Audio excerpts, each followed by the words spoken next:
خراب کر رہی ہیں۔ یہ کہتے ہی ڈاکٹر نے سامنے رکھی ٹیبل پر بیل بجائی اور وہ نرس کمرے کے اندر آ گئی تھی۔ شاید دروازے کی چابی باہر سے ہی لگی ہوئی تھی، جس سے اس نے لاک کھولا۔ ڈاکٹر نے نرس سے کہا کہ ان کو شوہر کو اندر بلائیں۔ کچھ دیر کے بعد شہزاد نرس کے ساتھ اندر آ گیا تھا۔ ڈاکٹر نے اسے بھی سامنے کرسی پر بیٹھنے کا اشارہ کر دیا۔ ڈاکٹر نے کہا کہ آپ کی بیوی میرے ساتھ بالکل بھی تعاون کرنے کو تیار نہیں ہے۔ یہ کہہ رہی ہے کہ مجھے یہاں پر ایک لیڈی ڈاکٹر رکھنی چاہیے تھی۔ دیکھیں، اگر آپ نے مجھ سے علاج نہیں کروانا تھا تو میرا ٹائم ضائع کرنے کی کیا ضرورت تھی؟ یہ سن کر شہزاد نے مجھے غصیلی نظروں سے دیکھا تھا۔ ڈاکٹر کہنے لگا کہ آپ ان کو اپنے ساتھ واپس لے کر جا سکتے ہیں۔ پہلے آپ اپنی بیوی کا من بنائیں کہ اسے اپنا علاج مجھ سے کروانا بھی ہے یا نہیں۔ جب یہ دل سے راضی ہو جائیں تو پھر آپ لے کر آ سکتے ہیں۔ یہ سن کر شہزاد نے مجھے غصے سے اٹھنے کا اشارہ کیا۔ میں خاموشی سے نظریں جھکائے کمرے سے باہر نکل کر آ گئی تھی۔ واپسی کے پورے راستے ڈرائیو کرتے ہوئے شہزاد مجھے یہی باتیں سناتا رہا کہ پچھلے 4 سالوں سے میں تمہارا بہت علاج کروا چکا ہوں، لیکن تم حاملہ نہیں ہو پا رہی، اور ہر جگہ سے مجھے مایوسی ہوئی ہے۔ اس ڈاکٹر کی گارنٹی ہے کہ اس کے علاج سے ہی اولاد گارنٹی سے ہو جاتی ہے، اور کیس بھی کبھی خراب بھی نہیں ہوتا ہے، اس لیے میں تمہیں یہاں پر لے کر آیا تھا۔ لیکن تمہارے تو نخرے شروع ہو گئے ہیں۔ آخر تم چاہتی کیا ہو؟ دیکھو، اگر تمہاری یہی حرکتیں رہیں تو میں تمہیں زیادہ دن برداشت نہیں کروں گا۔ میں تمہیں اپنی زندگی سے نکال دوں گا۔ مجھے ہر صورت میں اپنے خاندان کے لیے وارث چاہیے، اور تم جانتی ہو کہ مجھے ایک بچے کی سخت ضرورت ہے۔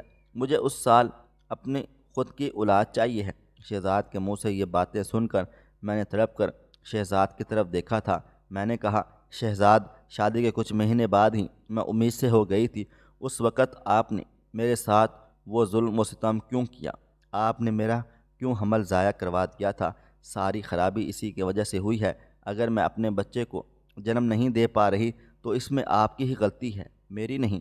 اور اب آپ چاہتی ہیں کہ میرا علاج ایک میل ڈاکٹر کرے؟ تو میں تو آج غصے سے جیسے پھٹ پڑی تھی۔ میں نے شہزاد سے صاف صاف کہہ دیا تھا کہ مجھے ایسا علاج کسی بھی میل ڈاکٹر سے نہیں کروانا ہے۔ میری بات سن کر شہزاد نے گاڑی کی سپیڈ بہت زیادہ بڑھا دی۔ میرا دل پہلے سے ہی بہت زیادہ ڈرا ہوا تھا۔ میں جانتی تھی کہ وہ غصے میں ایسا کر رہا ہے، اس لیے میں خاموش ہو گئی اور کھڑکی کے باہر دیکھنے لگ گئی تھی۔ مجھے ڈر بھی لگ رہا تھا کیونکہ وہ بہت تیز گاڑی چلا رہا تھا۔ اگر میں اسے کہتی کہ میں ڈر رہی ہوں تو وہ گاڑی کی سپیڈ سلو کر لے تو وہ اور بھی زیادہ بڑھا سکتا تھا۔ وہ ایسا ہی تھا، جذباتی۔ ان 4 سالوں میں میں اسے اچھی طرح سے جان گئی تھی، پہچانتی تھی کہ میرا کسی بات پر اعتراض اٹھانا شہزاد کو غصہ دلا دیتا ہے، اور غصے میں وہ پاگل ہو جاتا ہے، اور پھر اسے کچھ بھی نظر نہیں آتا، اور اس کا غصہ سہنے کے لیے مجبور تھی۔ اس کے علاوہ میرے پاس کوئی دوسرا راستہ نہیں تھا۔ میں ایک بہت ہی غریب خاندان سے تعلق رکھتی تھی۔ ویسے تو میں اپنے ماں باپ کی اکلوتی اولاد تھی، لیکن اکلوتے بچے کا جو لاڈ پیار ہوتا ہے وہ مجھے نہیں ملا تھا۔ لاڈ پیار بھی بچوں کو ملتا ہے جب گھر میں خوشحالی ہوتی ہے۔ ہمارے گھر میں تو میں نے ہمیشہ غریبی ہی دیکھی تھی۔ جب میں بہت چھوٹی تھی تو پاپا کا ایکسیڈنٹ ہوا اور ان کی دونوں ٹانگیں ہی اس ایکسیڈنٹ میں چلی گئی تھیں۔ تب سے میری ماں دوسروں کے گھروں میں کام کاج کیا کرتی تھیں، اور تب ہی گھر میں چولہا چلتا تھا۔ پاپا کے اندر زندگی جینے کی امنگ ختم ہو چکی تھی۔ وہ 4 پائی پر پڑے اندر ہی اندر گھٹتے رہتے تھے، اور جب میں 15 سال کی ہوئی تو پاپا اس دنیا کو الوداع کہہ کر جا چکے تھے۔ میری ماں تو پہلے ہی کام کاج کیا کرتی تھی۔ ابا کے جانے کے بعد تو انہوں نے ویسے ہی کام کرنا تھا، کیونکہ کمانے والا اب کوئی بھی نہیں تھا، اور کما کر مجھے پال پوس رہی تھی۔ 5ویں کلاس کے بعد میں نے پڑھائی چھوڑ ڈالی تھی۔ مجھے پڑھائی میں کوئی خاص دلچسپی نہیں تھی، حالانکہ میری ماں نے ایڑی چوٹی کا زور لگا دیا تھا کہ میں پڑھ لکھ کر اپنے پیروں پر کھڑی ہو جاؤں، لیکن میرا من پڑھائی میں بالکل بھی نہیں لگتا تھا۔ گھر اپنا تھا، اس لیے اتنی زیادہ دقت نہیں ہوتی تھی۔ امی کو جو بھی پیسے ملتے تھے جیسے تیسے کر کے وہ میری فیس بھی بھر دیتی تھیں، اور آگے بھی مجھے پڑھانا چاہتی تھی۔ وہ مجھے سمجھاتی کہ پڑھائی کے بنا زندگی کچھ بھی نہیں ہے۔ ماں نے کہا، میری تو جیسے تیسے زندگی کٹ گئی ہے، لیکن میں تمہیں خوشحال زندگی دینا چاہتی ہوں۔ پڑھ لکھ جاؤ گی تو اپنے پیروں پر کھڑی ہو جاؤ گی۔ اور کسی کی محتاج نہیں رہو گی۔ لیکن میں نے کبھی بھی پڑھائی میں دل نہیں لگایا تھا۔ ماں کے کام پر جانے کے بعد میں اپنی سہیلیوں کے ساتھ گھومنے پھرنے کے لیے نکل جایا کرتی تھی۔ اب ماں نے مجھے پڑھائی کے لیے پریشان کرنا بند کر دیا تھا، کیونکہ وہ بھی سمجھ چکی تھی کہ اب میں پڑھائی نہیں کروں گی۔ اب زندگی یوں ہی گزرنے لگی اور میں 18-19 سال کی ہو چکی تھی۔ امی جان کی ایک سہیلی تھی جو اب شادی کے بعد اس شہر میں رہنے لگ گئی تھی۔ امی کی سہیلی کا میکے ہمارے گاؤں میں تھا۔ ایک بار وہ جب اپنے میکے آئی تو امی سے بھی ملنے آ گئی تھی، اور وہ اپنے اکلوتے بیٹے شہزاد کے لیے مجھے پسند کر گئی تھی۔ حالانکہ میری ماں نے اسے صاف صاف کہہ دیا تھا کہ ہمارے پاس دینے کے لیے کچھ بھی نہیں ہے، لیکن امی جان کی سہیلی کو میں بہت زیادہ پسند آ گئی تھی، اور ویسے بھی امی کا بوجھ ہلکا کرنا چاہتی تھی، کیونکہ امی جان اب کافی بیمار رہنے لگ گئی تھی۔ اس لیے اپنے بیٹے شہزاد کے ساتھ میری شادی شہزاد کی شادی کو 5 مہینے ہی ہوئے تھے کہ میری ماں اس دنیا سے چلی گئی تھی۔ میں خیالوں کی دنیا سے ایک دم سے چونک کر نکل آئی تھی، کیونکہ گاڑی گھر کے سامنے پڑی، زور کی بریک لگنے پر رک گئی تھی۔ میرا سر سامنے بورڈ سے ٹکراتے ٹکراتے بچا تھا۔ میرے اترنے سے پہلے ہی شہزاد گاڑی سے اترا اور گاڑی کا دروازہ بڑے زور سے بند کر دیا، اور گھر کے دروازے کا تالا کھولنے لگ گیا تھا۔ یہ دیکھ کر میں سمجھ گئی تھی کہ آج پھر میری شامت ہے۔ مجھے تو یہ انسان کوئی دماغی مریض لگتا تھا۔ جب سے میری شادی ہوئی تھی مجھے زندگی میں کوئی خوشی نصیب بھی نہیں ہوئی تھی۔ مجھے یہ بات سمجھ ہی نہیں آتی تھی کہ کب کوئی بات اس انسان کے مزاج کے خلاف ہو جائے اور یہ میری زندگی کو جہنم بنا کر رکھ ڈالے گا۔ جیسے ہی میں گھر کے اندر داخل ہوئی اس نے مجھے بازو سے دبوچ کر پکڑا اور گھسیٹنے کے انداز سے کمرے میں لے کر چلا گیا تھا۔ مجھے بیڈ پر لا کر گرا دیا اور کہنے لگا، بہت زیادہ زبان چلانی آ گئی ہے تمہیں میرے سامنے۔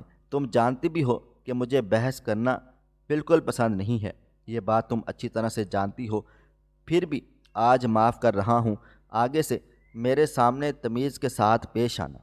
اور ایک بات میری کان کھول کر سن لو، میں کل تمہیں دوبارہ اس ڈاکٹر کے پاس لے جاؤں گا اور تم خاموشی سے اس سے چیک اپ کرواؤ گی۔ جس قدر شہزاد غصے سے مجھے کہہ رہا تھا، میں جانتی تھی کہ اگر میں اس کی بات سے انکار کر دیا تو وہ میرے منہ پر تھپڑوں کی بارش کر ڈالے گا۔ وہ ایسا ہی تھا، ضدی جنون۔ غصے میں اسے کچھ بھی دکھائی نہیں دیتا تھا، اس لیے میں نے اپنی زبان بند رکھی اور کچھ بھی نہیں کہا تھا۔ اگلے دن وہ مجھے اسی ڈاکٹر کے پاس دوبارہ لے گیا۔ جب میں اس ڈاکٹر کے کمرے میں چلی گئی تو وہ مجھے دیکھ کر طنزیہ مسکرانے لگ گیا تھا، پھر کہنے لگا، بیڈ پر لیٹ جاؤ۔ میں اس بار خاموشی سے لیٹ گئی تھی۔ اس کے بعد جب اس نے کمرے کی لائٹ بند کی تو میرے ہوش و حواس اڑ گئے تھے۔ میں سوچنے لگ گئی تھی کہ بھلا یہ کون سا چیک اپ تھا جو یہ لائٹ بند کر کے میرے ساتھ کرنا چاہ رہا تھا۔ میں نے کہا کہ آپ نے لائٹ کیوں بند کر دی ہے؟ وہ کہنے لگا، میرے علاج کا یہی طریقہ کار ہے۔ یہ کہنا تھا کہ ڈاکٹر میرے پاس آ گیا۔ اس کمرے میں ہلکی پھلکی سی روشنی تھی، وہ بھی شاید کھڑکی سے آ رہی تھی۔ میرا دل بری طرح سے گھبرا رہا تھا اور میرے دل کی دھڑکنیں بہت تیز ہو چکی تھیں۔ اب وہ میرے بہت قریب آ چکا تھا۔ اور پھر اس کے بعد جب میری شادی شہزاد سے ہوئی تو وہ دونوں ماں بیٹا ہی تھے۔ شہزاد کا نہ کوئی بھائی تھا نہ بہن تھی، اس کے پاپا بھی زندہ نہیں تھے۔ میری ساس بہت اچھی تھی، لیکن شہزاد کا رویہ میرے ساتھ ایسا تھا کہ کبھی آگ تو کبھی پانی۔ اس کے مزاج سے میں پریشان ہو کر رہ گئی تھی۔ کبھی کبھی تو میری بڑی سے بڑی بات کو بھی نظر انداز کر جاتا تھا، اور کبھی کبھی ذرا سی بات پر بھی لڑنے جھگڑنے لگ جاتا تھا۔ جب تک میری ساس زندہ رہی وہ شہزاد سے میری خاطر لڑ جایا کرتی تھی، کہتی تھی، کیوں تم اس بیچاری کے پیچھے پڑے رہتے ہو؟ وہ تو تمہارے سامنے اف بھی نہیں کرتی۔ خود میں تھوڑا بدلاؤ لاؤ، اب تم شادی شدہ ہو۔ ہر وقت کا غصہ اور جھگڑا اچھی بات نہیں ہوتی ہے۔ شادی کو 1 مہینہ گزرا تھا اور 1 مہینے میں ہی میں شہزاد سے تنگ آ چکی تھی۔ اس 1 مہینے کے عرصے میں کئی بار میں نے گنتی کرتے کرتے روتے ہوئے شہزاد کو منایا تھا۔ اگر وہ کسی بات پر ناراض ہو جاتا اور جب تک میں اس کے سامنے روتے ہوئے ہاتھ جوڑ کر معافیا نہیں مانگتی تھی وہ بالکل بھی نہیں مانتا تھا۔ 1-2 بار تو وہ مجھ پر بھی ہاتھ اٹھا چکا تھا۔ چھوٹی چھوٹی باتوں پر وہ اتنا زیادہ غصہ ہو جاتا تھا کہ وہ میرے اوپر ہاتھ اٹھا دیا کرتا تھا۔ کبھی کہتا، تم شرٹ کو صحیح طریقے سے پریس نہیں کرتی ہو، تو کبھی کہتا تم چائے اچھی نہیں بناتی ہو، حالانکہ میں اپنی طرف سے پوری کوشش کیا کرتی تھی کہ جیسا اسے پسند ہے میں ویسا ہی کام کروں، لیکن وہ کسی طرح سے بھی راضی نہیں ہوتا تھا۔ شادی کے کچھ مہینے بعد ہی جب میں پہلی بار امید سے ہوئی تو جو حال میرا شہزاد نے کیا تھا، سننے والوں کی شاید روح کانپ اٹھے۔ ان دنوں جب میں امید سے ہوئی تو میری طبیعت بہت سست تھی، اس لیے میری ساس مجھے قریبی کلینک پر لے گئی تھی۔ ڈاکٹر صاحب نے میرے 1-2 ٹیسٹ کروائے اور یہ خوشخبری سنا دی تھی کہ میں امید سے ہوں اور بہت جلد ماں بننے والی ہوں۔ میں بھی یہ خبر سن کر بہت زیادہ خوش ہو گئی تھی کہ ہو سکتا ہے جب یہ خبر شہزاد کو معلوم ہو گئی تو وہ سدھر جائے گا اور میرا خیال رکھنے لگا، لیکن یہ میری ایک بہت بڑی غلط فہمی تھی۔ جیسے ہی میری ساس نے شہزاد کو یہ خبر سنائی تو ایک دم وہ گمسم سا ہو گیا تھا اور آنکھیں غصے سے لال سرخ ہونے لگ گئی تھیں۔ مجھے لگتا تھا جیسے وہ اپنے آپ میں غصہ برداشت کر رہا ہے، دل ہی دل میں غصے کو پی رہا ہے۔ یہ دیکھ کر میں بری طرح سے ڈر گئی تھی۔ مجھے سمجھ نہیں آ رہا تھا کہ اسے یہ خبر سن کر غصہ کیوں آیا ہے، یہ تو خوشی کی بات تھی۔ رات کو جب میں کمرے میں آئی تو وہ بہت سگریٹ پی رہا تھا، پورا کمرہ دھوئیں سے بھرا پڑا تھا۔ جب میں نے سائڈ ٹیبل پر دیکھا تو سگریٹ کے بجھے ہوئے ٹکڑوں سے بھری پڑی تھی۔ مجھے کمرے میں آتے ہوئے دیکھا تو کہنے لگا، ہماری شادی کو ابھی کچھ ہی مہینے ہوئے ہیں اور تمہیں بچہ پیدا کرنا ہے؟ گاؤں کی جاہل عورت، کچھ تو زندگی انجوائے کرنے کا طریقہ سیکھ لو، ابھی سے بچوں کی ذمہ داریاں میں نہیں پڑھنا۔ شہزاد کے منہ سے یہ سب کچھ سن کر میں حیران و پریشان رہ گئی تھی۔ میں نے کہا، شہزاد یہ تو اللہ کی دین ہے اور اللہ کی مرضی سے ہی ہوتا ہے، میرے چاہنے نہ چاہنے سے کچھ بھی نہیں ہو سکتا ہے۔ میری بات سن کر شہزاد کہنے لگا، لیکن میری اولاد میرے کہنے سے ہی پیدا ہوگی، اللہ کی مرضی نہیں چلے گی۔ جب میں چاہوں گا تب وہ اس دنیا میں آئے گی اور جب میں نہیں چاہوں گا تو کوئی بھی اسے اس دنیا میں نہیں لا سکتا ہے۔ شہزاد کی زبان سے ایسے لفظ سن کر مجھے بہت برا لگا تھا۔ وہ کہنے لگا کہ ابھی مجھے کوئی بھی بچہ نہیں چاہیے ہے، میں 2 سال اپنی شادی کو انجوائے کرنا چاہتا ہوں۔ کل میں تمہیں ہسپتال لے کر جاؤں گا اور تمہارا ابارشن کروا دوں گا۔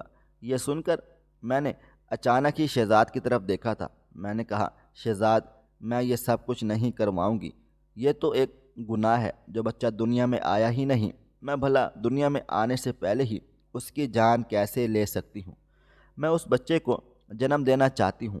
شہزاد غصے سے کہنے لگا، تم کون ہوتی ہو اس بات کا فیصلہ کرنے والی؟ میری اولاد ہے، اس کا فیصلہ بھی میں ہی کروں گا، مجھے اسے ابھی اس دنیا میں نہیں لانا ہے۔ یہ کہنے کے بعد اس نے لیمپ بند کر دیا اور سو گیا تھا۔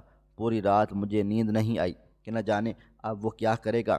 صبح شہزاد کے اٹھنے سے پہلے ہی میں اٹھ کر کمرے سے باہر نکل گئی تھی۔ میں نے ساری بات اپنی ساس کو بتا ڈالی تھی۔ شہزاد کمرے سے باہر آیا اور مجھے ہسپتال لے جانے کے لیے کہا تو میری ساس کہنے لگ گئی کہ شہزاد وہ کہیں نہیں جائے گی، اور خبردار جو تم نے بچے کو ختم کرنے کے بارے میں سوچا بھی۔ تو شہزاد نے مجھے غصے سے دیکھا تھا۔ میں سہم کر اپنی ساس کے پیچھے چھپ کر رہ گئی تھی۔ وہ غصے سے مجھے گھورتا ہوا باہر چلا گیا تھا۔ 3 دن تک وہ گھر نہیں آیا۔ اب مجھے شہزاد کی فکر ستانے لگ گئی تھی، کیونکہ غصے میں وہ اندھا ہو جاتا تھا اور کچھ بھی کر گزرتا تھا۔ میری ساس مجھے تو کچھ بھی نہیں کہہ رہی تھی، لیکن وہ بھی مجھے پریشان سی لگ رہی تھی۔ 3 دن کے بعد شہزاد آیا تو تب بھی اس کی آنکھیں غصے سے لال سرخ تھیں۔ میں نے کھانا رکھا تو اس نے پلیٹ اٹھا کر زمین پر پھینک دی۔ کہنے لگا، میری نظروں سے دور ہو جاؤ، مجھے اپنی شکل بھی مت دکھاؤ۔ میری ساس بھی یہ سب کچھ تماشا دیکھ رہی تھی اور مجھے کہنے لگی کہ جاؤ بیٹا، تم کمرے میں واپس چلے جاؤ۔ میں اپنے کمرے میں چلی آئی تھی اور پھوٹ پھوٹ کر زاروں قطار رونے لگ گئی تھی۔ میری ساس شہزاد کو بڑے پیار سے سمجھا رہی تھی، لیکن وہ بالکل خاموش تھی۔ میں جانتی تھی کہ اس کی خاموشی کا مطلب کیا ہے۔ میں سوچ چکی تھی کہ میں اب اس کی بات پر کوئی اعتراض نہیں کروں گی۔ اس کی اولاد ہے، چاہے زندہ رکھے یا مار ڈالیں۔ جب مجھے زندگی ہی یہی شہزاد کے ساتھ گزارنی ہے تو پھر میں شہزاد کے ساتھ لڑ جھگڑ کر زندگی نہیں گزار سکتی تھی۔ جیسے ہی شہزاد کمرے میں آیا، اس سے پہلے کہ میں اس سے یہ سب کہتی کہ وہ جو چاہتا ہے کر لے، لیکن اس نے تو میری بات ہی نہیں سنی اور اس نے مجھے زمین پر دھکا دے دیا اور پھر میرے پیٹ پر زور زور سے لاتیں مارنے لگا۔ میں چیختی چلاتی رہ گئی تھی۔ کہنے لگی، میں نے بہت آسانی سے اس جھنجٹ کو ختم کروانا چاہتا تھا، لیکن تم بھول گئی کہ تم مجھ سے ضد کرو گی تو تمہارا یہی حال ہوگا۔ اب میں ایسے ہی اس جھنجھٹ کو ختم کر ڈالوں گا۔ میری ساس میری چیخیں سن کر دروازہ بجانے لگ گئی تھی۔ میری چیخوں سے پورا کمرہ دہل اٹھا تھا اور میری چیخوں کو سن کر وہ پریشان سی ہو رہی تھی اور رو رو کر دروازہ بجا رہی تھی۔ شہزاد سے منتیں کر رہی تھیں کہ شہزاد پلیز دروازہ کھول دو، یہ ظلم مت کرو، لیکن شہزاد نے کمرے کا دروازہ نہیں کھولا تھا اور اس نے مجھے اتنا مارا کہ میں بالکل بے جان سی ہو چکی تھی۔ میری چیخیں اتنی تیز تھیں کہ آس پڑوس کے کئی گھروں میں میری چیخیں سن رہے تھے۔ میری ساس کمرے کے باہر کھڑی رو رہی تھی اور کمرے کا دروازہ بجا رہی تھی۔ شہزاد سے کہہ رہی تھی، شہزاد خدا کے لیے یہ ظلم مت کرو، دروازہ کھولو، یہ تم کیا کر رہے ہو؟ لیکن شہزاد نے دروازہ نہیں کھولا تھا جب تک کہ اس نے میرے اندر ننھے مننے سے وجود کو ختم نہ کر دیا تھا۔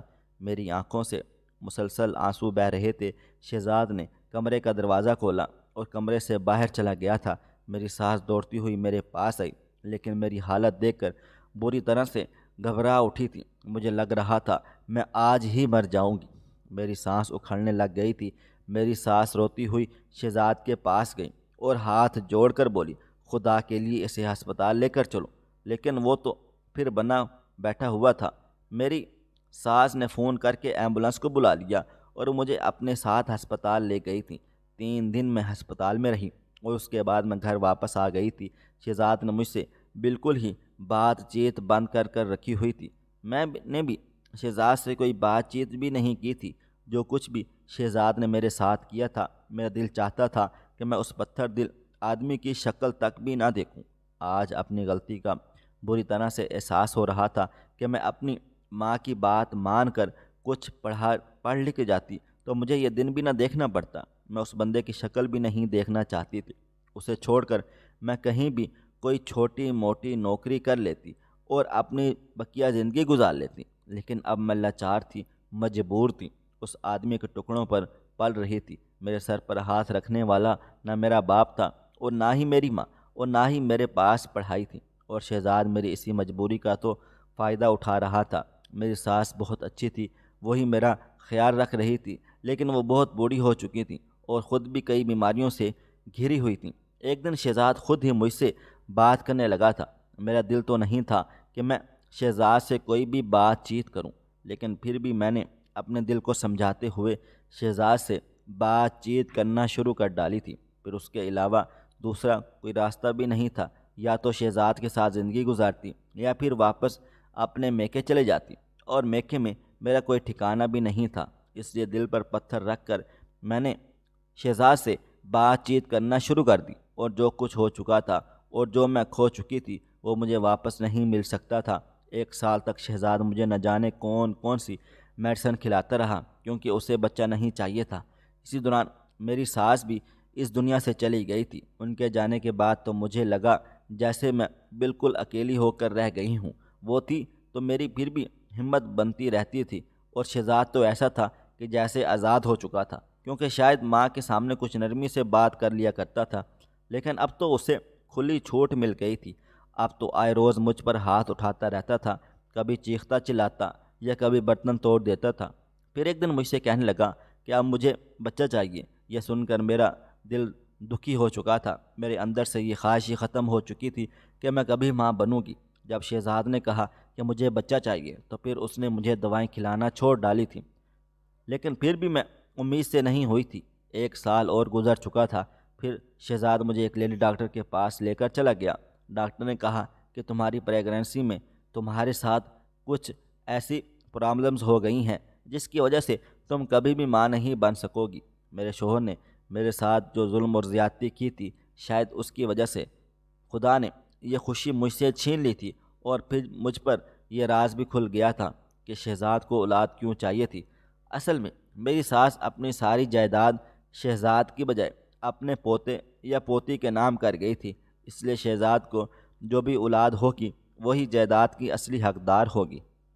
جب تک شہزاد کی کوئی اولاد نہیں ہو جاتی، جب تک ساری جائیداد سرکار کے قبضے میں رہتی اور شہزاد کو صرف لمیٹڈ خرچ دیا جاتا تھا۔ یہ بات بھی غصے میں ایک دن شہزاد نے مجھ سے لڑتے لڑتے کہہ ڈالی تھی، اور میں سمجھ گئی تھی کہ اسے اولاد سے کوئی خاص دلچسپی نہیں ہے۔ اسے تو بس صرف جائیداد چاہیے تھی جو کہ اس کی ماں نے شہزاد کے آنے والی اولادوں کے نام پر رکھی ہوئی تھی۔ اور پھر اس ڈاکٹر کے بارے میں شہزاد کو معلوم ہوا تو مجھے اس کے پاس لے کر چلا گیا تھا۔ ڈاکٹر اندھیرے کمرے میں جب میرے پاس آیا اور اس نے مجھے ایک انجیکشن لگا دیا جس سے میں بے ہوش ہو چکی تھی۔ میں نہیں جانتی تھی میں کتنے دن تک بے ہوش رہی، لیکن جب مجھے ہوش آیا تو میں اس ہسپتال کے ایک پرائیویٹ روم میں تھی۔ میرے ہاتھ پر ایک ڈرپ لگی ہوئی تھی۔ مجھے اپنا جسم بہت بے جان سا محسوس ہو رہا تھا، لیکن مجھے کچھ بھی یاد نہ تھا۔ کچھ دیر کے بعد وہی ڈاکٹر کمرے میں آ کر فون پر کسی سے بات چیت کر رہا تھا۔ کہہ رہا تھا جی سب کام ٹھیک ٹھاک ہو چکے ہیں، ارے آپ کی بیوی تو امید سے ہے اور 9 مہینے بعد وہ ایک صحت مند بچے کو جنم دے گی۔ یہ سن کر تو میرا دماغ چکرا کر رہ گیا تھا۔ آخر میں کب سے اس ہسپتال میں تھی اور کب سے میں بے ہوش پڑی ہوئی تھی، اور میرے ساتھ آخر کیا ہوا تھا؟ مجھے تو کچھ بھی یاد نہیں آ رہا تھا کہ آخر میرے ساتھ کیا ہوا تھا۔ میں بے ہوشی کی حالت میں ہی امید سے ہو چکی تھی۔ ایک کے بعد ایک سوال میرے دل و دماغ میں گھومنے لگ گئے تھے۔ اس ڈاکٹر نے مجھے ہوش میں دیکھا تو مسکرانے لگ گیا تھا۔ کہنے لگا اب آپ کیسا محسوس ہو رہا ہے؟ ٹھیک تو ہے نا آپ؟ میں نے اسے غصے سے دیکھا تھا۔ میں نے کہا ابھی آپ نے کس کے بارے میں بات کی ہے؟ کون امید سے ہو چکی ہے؟ ڈاکٹر میری بات سن کر مسکرانے لگا۔ کہنے لگا آپ کا تو ہی علاج کر رہا تھا آپ کے شوہر کی اجازت سے۔ میں نے آپ کا علاج کیا ہے؟ میں نے کہا میں کب سے بے ہوش ہوں؟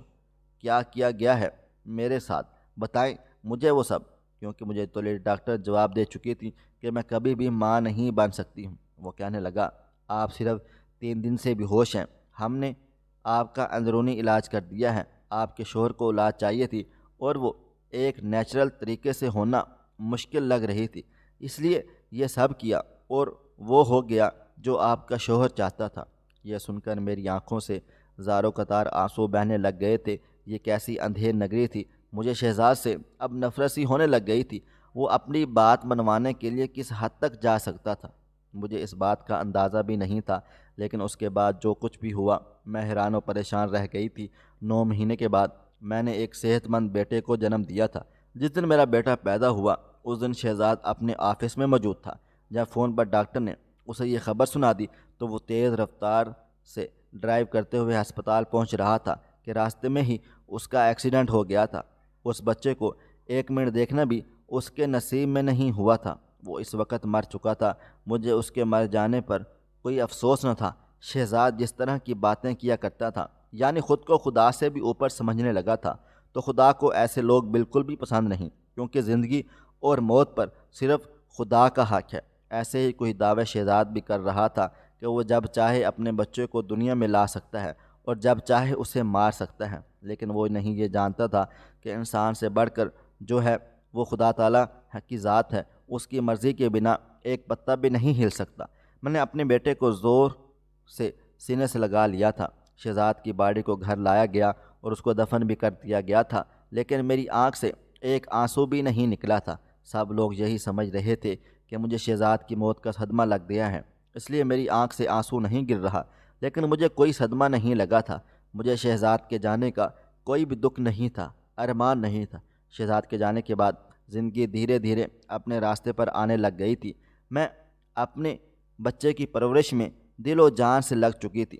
میری ساس نے مرنے سے پہلے ساری پراپرٹی اپنے پوتے یا پوتی کے نام پر کر ڈالی تھی، جو اب قانونی طور پر میرے پاس آ چکی تھی، اور اتنی پراپرٹی تھی کہ میں زندگی بھر بیٹھ کر آرام سے کھاتی بھی تو آرام و سکون سے میری زندگی کٹ سکتی تھی۔ میں نے اب اپنے بیٹے کو اپنے جینے کا مقصد بنا لیا تھا۔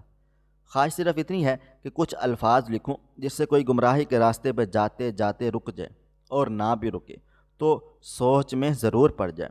پیارے دوستو، امید کرتا ہوں کہ آپ کو یہ ہماری کہانی پسند آئی ہوگی۔ ہماری کہانی پسند آئی ہو تو ویڈیو کو لائک کریں، کومنٹس کریں، شیئر کرنا بالکل بھی نہ بھولیں، اور ہاں، اگر آپ لوگ اس چینل پر نئے ہیں تو اس چینل کو سبسکرائب ضرور کر لیں اور نوٹیفیکیشن کو ضرور دبا دیں تاکہ آنے والی کہانی سب سے پہلے آپ کو مل سکے۔ ملتے ہیں کل ایک نئی اور دلچسپ کہانی کے ساتھ۔ تب تک اپنا ڈھیر سارا خیال رکھیے گا۔ اللہ حافظ۔